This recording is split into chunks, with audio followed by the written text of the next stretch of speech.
Hey folks, welcome to Egypt 101, our new channel where we take a look at ancient Egypt. It's history, culture, artifacts, landmarks, and relevant news. And this is the first video in the channel, so I have to do a little intro. So welcome, I'm Fox, and I specialize in ancient Egyptian art.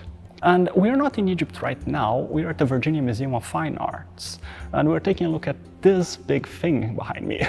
This is a copy of a relief from a wall from the Temple of Karnak in Luxor. And it depicts Pharaoh Seti I fighting Bedouins in Canaan. Seti is usually thought of as a very refined man. Some even have referred to him as an art connoisseur. Art from his time period is some of the finest in Egypt. His tomb is considered one of the most beautiful. This is something a little bit more raw, more military propaganda going on here. The text here tells us that it's from the first year of the reign of Seti I. There's his name, Menmatra, and it says that it's explained what's going on in the picture. It says that his vigorous arm defeated his enemies.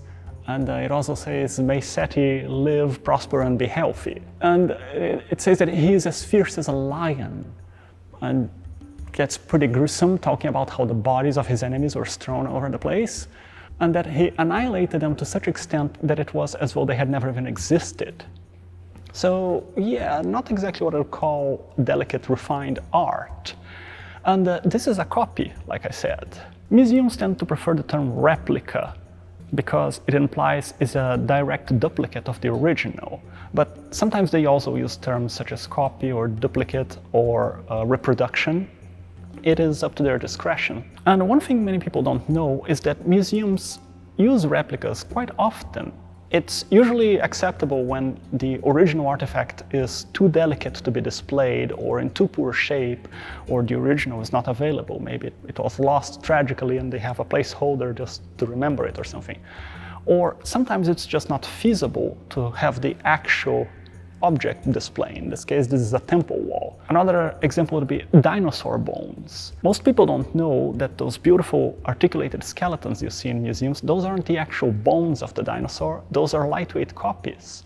Because fossilized bones, they are rocks, they weigh a lot.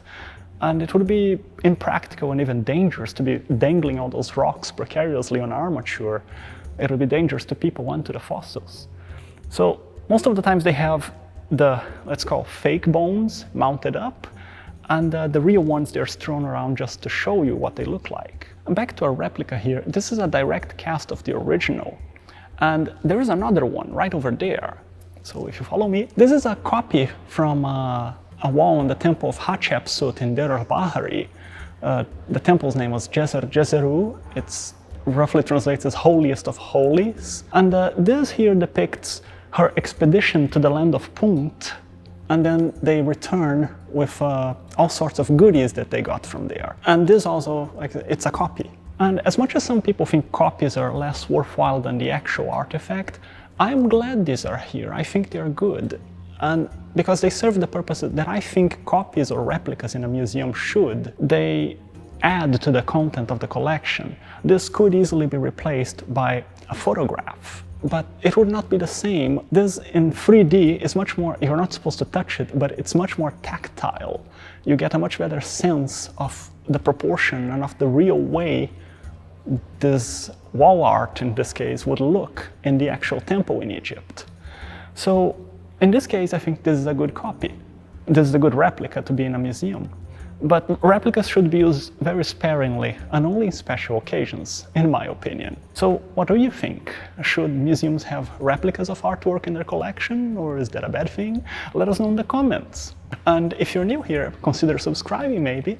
We'd love to have you come along as we continue to explore ancient Egypt. Also, let me know if you'd like me to do a tour of the Virginia Museum of Fine Arts Egyptian collection. I love this place. It's my home away from home. So thank you so much for watching, and I'll see you next time.